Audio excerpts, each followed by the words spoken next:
derem o like, se inscreverem e derem o like, é acobertado por Deus e o Divino Espírito Santo. E se não derem o like, está acompanhado com todos os cães que tiver no inferno: Caim, Satanás, Pão Grosso e Parafuso, Botafogo, Lucifer, que é o chefe de lá, e meu avô, que é o comandante de tudo. Botar para arrombar em vocês, tudo aí. That's a pretty solid list of beat 'em UPS, from the period in which they thrived. Capcom is responsible for every game on the list. Perhaps the only significant members of the genre they didn't make are Double Dragon and Streets of Rage. They're also responsible for the little-known Cadillacs and Dinosaurs. I have a disturbing infatuation with beat-em-ups. I don't want to send the wrong message about myself, but I just can't get enough of taking the role of some bizarrely enraged hero and systematically kicking the asses of an army of bizarrely named and bizarrely outfitted street toughs. This action, and the hilarious situations, characters and dialogue that come with it, give me a good deal of enjoyment. Pity instead yourself if you haven't played, or even heard of, Cadillacs and Dinosaurs. Here's a game that would powerbomb Streets of Rage into britches-dirtying submission. Here's a game that would finish what Kingpin started in The Punisher, eliminating Frank Castle with a remorseless bazooka blast to the face. Here's a game that may even outlast the righteous final fight in a 12-round, toe-to-toe war. So it goes. CND is a monstrous freak, imprisoned in the cage of the side-scrolling beat-em-up. The difference between this one and its more popular peers is its unrelenting willingness to be absolutely out of its mind. Any boundaries in the odd or hilarious set by Final Fight or Streets of Rage, CND ignores with reckless abandon. The result is a title made wholly satisfying by its own outrageous spectacle. Originally a comic titled Xenozoic Tales and an animated series that lasted a tragically short one season, based on what's here, I'm thinking it could have ran for at least a decade. CND offers us an eerily plausible premise. History meets future after a devastating cataclysm, creating a world where man and dinosaur coexist.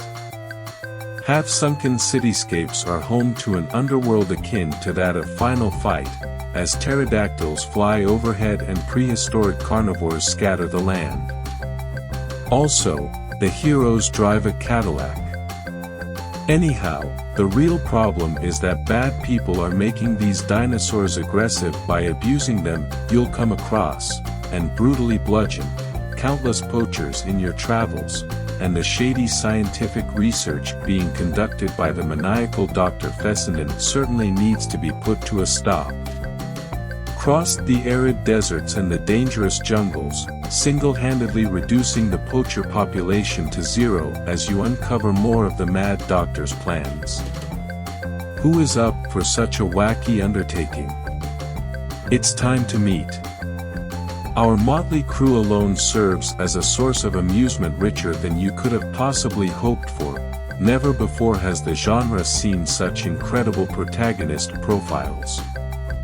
Jack T, whose shirt can barely contain his pectorals, is part mechanic, part shaman. Is that even possible? Mustafa Cairo is a more humble figure, while Hannah Dundee calls herself diplomat and explorer. Cairo is an engineer, but perhaps more importantly, Jack's friend. I'm done, promise.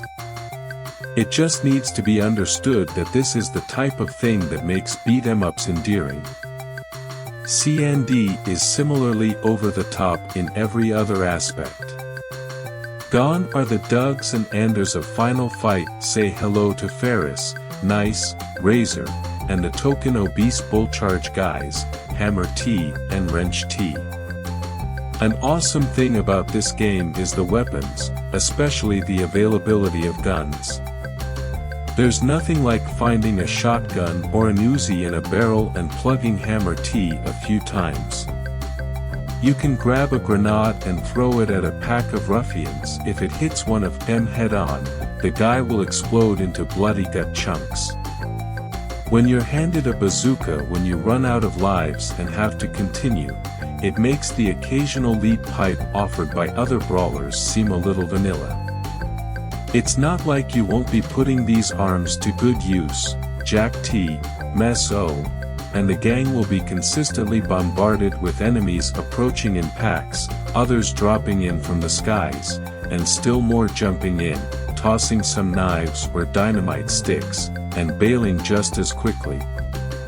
And there's no way to really even get across how hilarious and intense your confrontations with the stage bosses will be.